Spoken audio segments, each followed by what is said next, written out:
I think today's experiment is pretty successful, right? You guys see the boat move, right?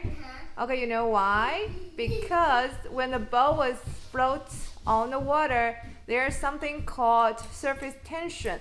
So the surface tension allows the speedboat to float, right? So when we dip the dish soap at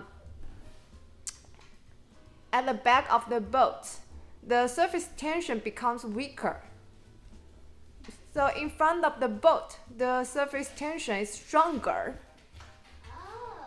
So that's why the stronger force can push the speedboat forward.